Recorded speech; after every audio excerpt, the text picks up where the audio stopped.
Hey guys, welcome back. So, as promised, this is the sequel to The Bridge Kingdom, aka The Traitor Queen. This is the lovely The Traitor Queen by Daniel Jensen. So, this one picks up right where the other one left off. I'm gonna give it a 4-star. It was not a 5-star, and I'm just gonna say because it wasn't, I enjoyed reading it, but it wasn't something I couldn't put down. I know a lot of people have been like crazy about this series, and it is a good series, but it wasn't a 5-star for me. We'll say that. It is basically so the first one was enemies to lovers, right? And then they ended up enemies again. And so maybe this one is enemies / lovers to enemies to lovers to enemies to lovers. They don't know what they want to do.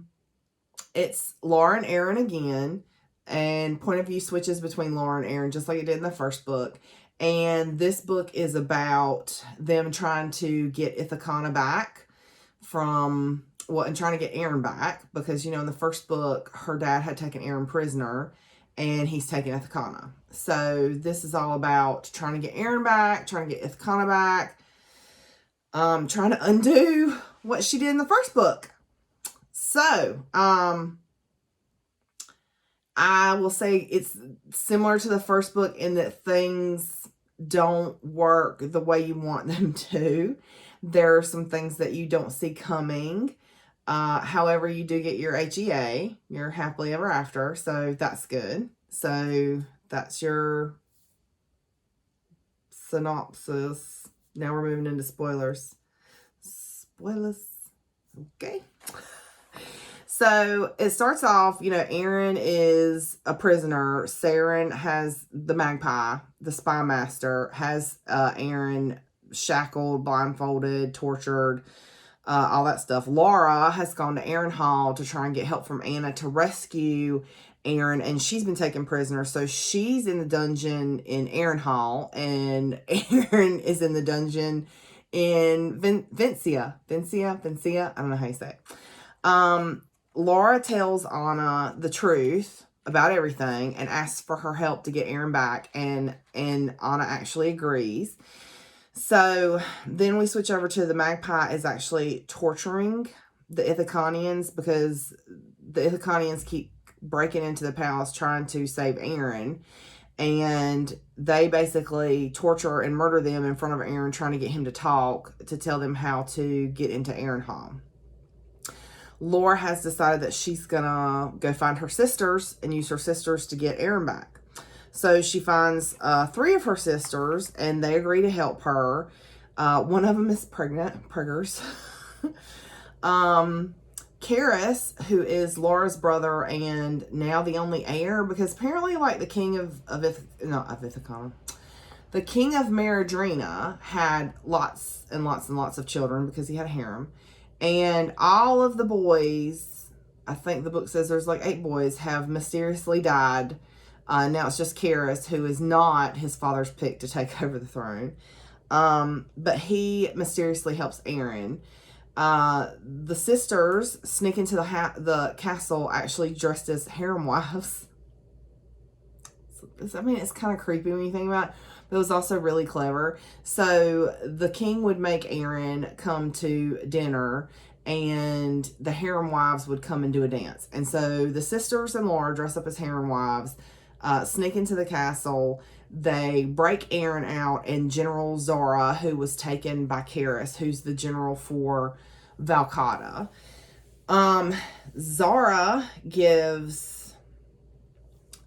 When they get loose, Zara goes with Karis, Aaron goes with the sisters.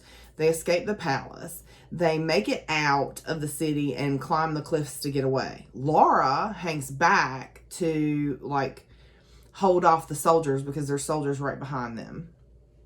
So Laura holds back to deal with the soldiers, and Aaron goes with her sisters. And they all meet up in a cave.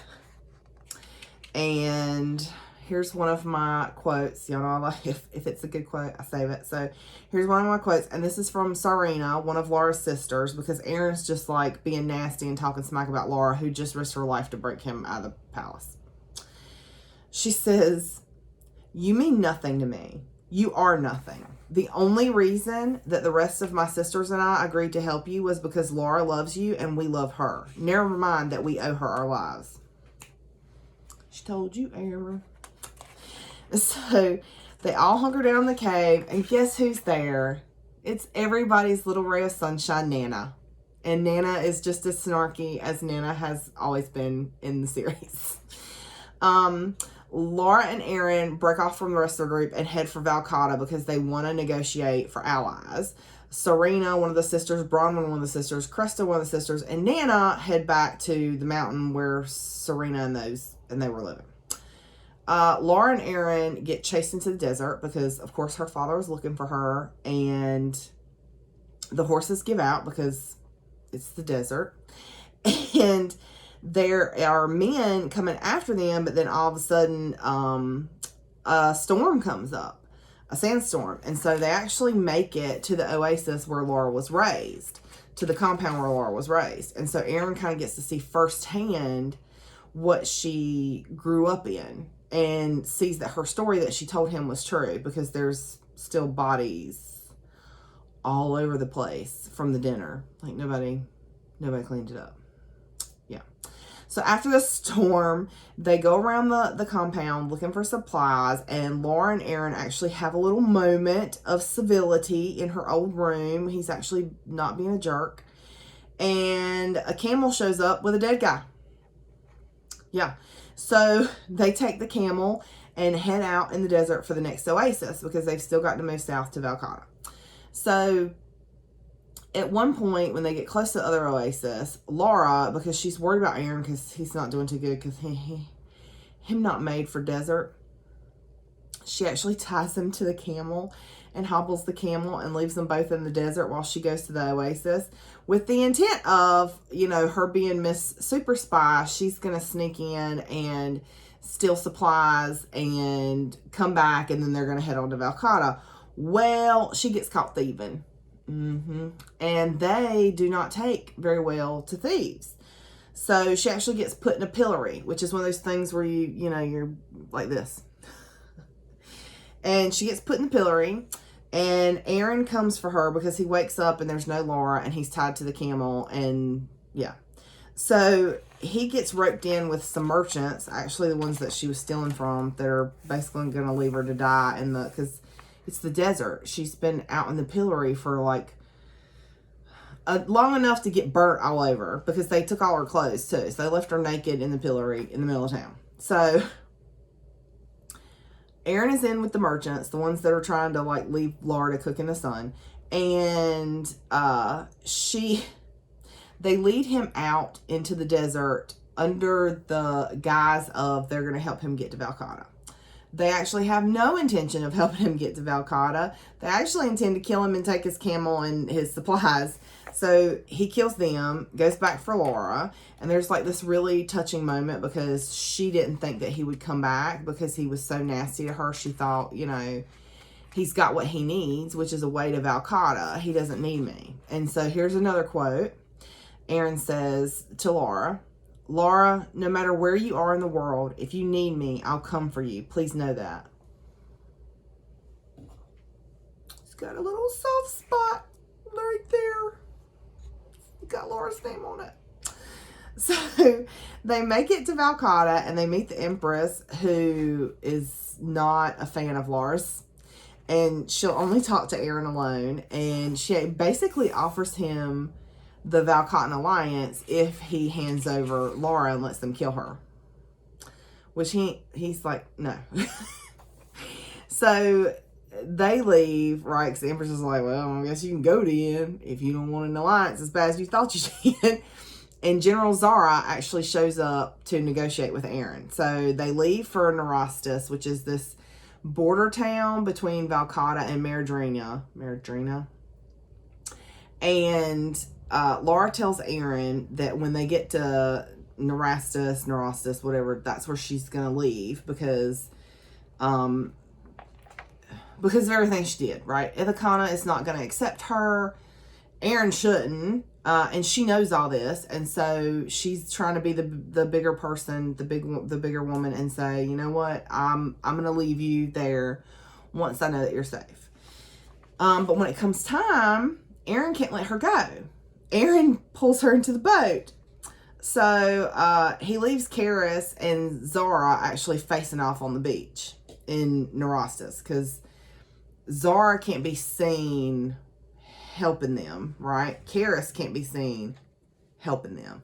So Karis sees them, the soldiers come, and they start fighting. Zara shows up with her soldiers, and now everybody's fighting, and Jor and Aaron and Laura take off in the boat. So they make it to Ithacana, and Laura convinces the men to let her fight. She's like, look, you know, you have every right to hate me. Like, I totally get it. You have every right to hate me. I'm just here to fight for Ithacana. I want to get Ithacana free, and I want to take care of my dad, and then I'll leave. And they're like, all right. So they decide to go to Gamire Island, which is Nana's island, first, because that's where the prisoners are kept, and they want to free the prisoners. So Laura has to actually run across Snake Island to climb the pier and the bridge, and she makes it, and she takes out a Merdrina patrol, and then they head for Gamire. And Laura saves Taryn, and the group saves Gamire Island, and it's like, you know, yay, go team. And so here's another quote from Aaron. He says, and this is to Laura, of course, he says, awake or asleep, all I see is your face. All I hear is your voice, and all I feel is you in my arms, and all I want is you. So while they're fighting, Laura gets cut pretty badly. And I think this is when they're trying to take back Midwatch, because, you know, it's a group of islands. So, you know, they get Gamire Island, and then they, you know, Laura's actually hurt pretty bad. So she goes to Nana's house because Nana was a healer, and Nana has all kinds of healing goodies in her house. So Laura goes to Nana's house with the intent to stitch herself up. Now, I don't know if you guys have ever had stitches or seen stitches or done stitches, but the thought of, and I'm not a queasy person, but if for whatever reason doing things to yourself is, I don't know. The thought of trying to stitch myself is pretty disgusting. So Laura is trying to stitch herself, and she's not doing too well. Like, she's throwing up, and she's about to pass out because she's trying to stitch herself. Aaron shows up and helps her, and then there's smut. And then, like, literally while they're cuddling, Aaron's like, I should not have done that. This was a mistake. And even though she knows it, it still hurts because they love each other. And he leaves, and she's, you know, kind of crying. But she's also, like, you know, lost a lot of blood, so she passes out. And when she wakes up, everybody's gone. Like, Aaron left her in Nana's house, stitched up naked, lying on the cot by herself. Just saying. So, Aaron et al. Head out, and they take back the islands. And before they could even really celebrate that they've taken back the islands, there's a signal fire from Aaronhall, and they realize that they've been duped. That the king of Merdrina, Silas, had no intention of surrendering at all. That he literally only left a few soldiers just to make it look convincing that these guys were actually doing something, when in truth he had all his soldiers, or the majority of his soldiers, getting ready to take Aaronhall. So Aaron heads for Aaronhall. Laura is trying to make her way south to Southwatch to get a ship to head back to Merdrina when she sees the signal fire. So she heads to Aaronhall. So everybody's going to Aaronhall. So Aaron is down in the harbor defending the portcullis. Laura is on the cliffs, climbing the cliffs, and she gets found by Anna. And Anna is heading back towards Aaronhall, towards the city, when they notice the ship trying to pull the portcullis. And Laura's like, and Laura takes the spyglass and sees her dad on the ship. And she's like, hey, you know, help me get on the ship. If I take on my dad, then the fleet will retreat and you guys will be okay. And she's like, no way. Aaron will have my head. And Laura's like, if you don't do it, Aaron ain't gonna have no head. So let's just go ahead and do it. So they do. And Laura makes it on the ship. And she challenges her dad. And she actually wins. And because his cadre, his personal bodyguard or whatever, like coming at her, and who knows if they were actually going to cut her down or make her queen, or who knows, we don't know, because Laura jumps off the boat into the shark infested Ithacanian waters. Now we know that in this boat, around the boat, but in the book, the sharks of Ithacana, there's lots of sharks around Ithacana, and they have no qualms about eating people, like none. So she is in the water, and Anna and the other people are like yelling at her. They're like, swim, Laura, swim. So she's swimming for the harbor, but there's a storm coming, and so she basically gets slammed up against the broken portcullis, because the portcullis didn't really get ripped. It got ripped free from the wall, but it got caught in the opening to the harbor or whatever. So she's getting slammed, up against the portcullis. Aaron, who's on the other side, sees her, and he swims out to her, and he's trying to get her free, but like by the time anybody comes with tools to cut the thing, like she's gonna be drowned. She can't get free because the waves are just hitting her against the portcullis. So it's like this whole thing, right? So he is trying to convince her. He swims down and pries some of the bars open, and he's like, you're small enough you can fit through, and he's trying to talk her into it. But, Laura, like, literally just learned to swim when she got to Ithacana, so she's scared to death. But he convinces her, and she goes on down there, and she's about through the bars, and then her freaking belt gets hung up. Aaron reaches down and cuts the belt, but it's too late. Laura's already and got a bunch of water. So he pulls her out of the water. She dead. She drowned. She dead. And he's beating on her chest like, no, you're gonna live. I love you. Fight. And next thing you know, Bob's your uncle. No, Laura's alive. That's what I'm trying to say. Next thing you know, Laura's alive. So she wakes up, and he actually asks her to stay, and she's like, no, I shouldn't stay.